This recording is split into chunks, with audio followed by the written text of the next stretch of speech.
कांग्रेस को जिस बात की आशंका थी, वोटों की गिनती पूरी होते होते वो आशंका सच साबित हुई।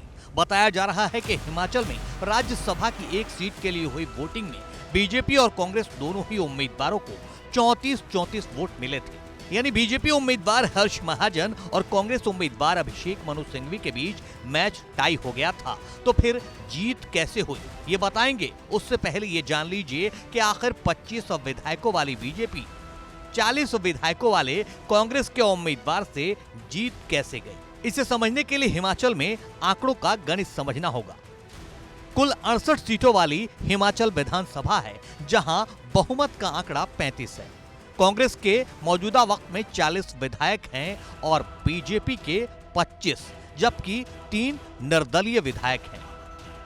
इसी बहुमत के लिहाज से कांग्रेस ने वरिष्ठ वकील अभिषेक मनु सिंघवी को उम्मीदवार बनाया, लेकिन आंकड़े पक्ष में न होने के बावजूद हिमाचल में बीजेपी ने हर्ष महाजन को सिंघवी के खिलाफ मैदान में उतार दिया। राज्यसभा में एक उम्मीदवार की जीत के लिए 35 विधायकों का वोट जरूरी है और सरकार के लिए भी बहुमत का आंकड़ा यही है। बस यहीं पर खेल हो गया। एंड वोटिंग के दिन 6 कांग्रेस विधायकों ने पाला बदल लिया और 3 निर्दलीय विधायकों ने भी बीजेपी उम्मीदवार को वोट किया।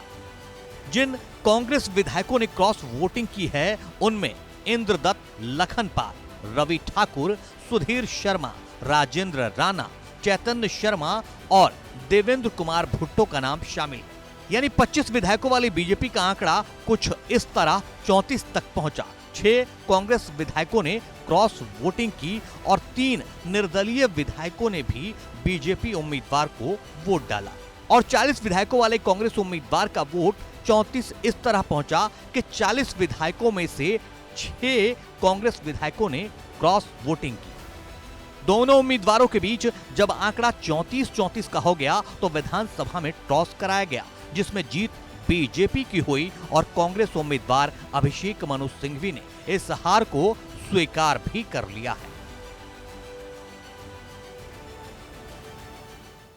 मैं इस संदर्भ में एक विनम्रता से प्रश्न पूछना चाहता हूं। नहीं, उससे पहले मैं माननीय हर्ष महाजन जी को तहे दिल से धन्यवाद, तहे दिल से बधाई देना चाहता हूं। वो जीते हैं और उनका हक बनता है बधाई प्रदान करने का। एक बात जरूर मैं कहूंगा, उनकी पार्टी को अपनी गिरेबान में देख के सोचे। जब भी कोई पार्टी 25 और 43 के आंकड़े या इक्वेशन में 25 वाली पार्टी 43 वाले के विरुद्ध उम्मीदवार खड़ा करती है, तो उसका सिर्फ एक और एक ही संदेश हो सकता है। और मैं हर्ष महाजन जी की बात नहीं कर रहा हूं, मैं इस चुनाव की बात नहीं कर रहा हूं, मैं एक सिद्धांत की बात कर रहा हूं। वो संदेश है कि हम बेशर्मी से वो करेंगे जो कानून में अनुमति जिसकी नहीं है।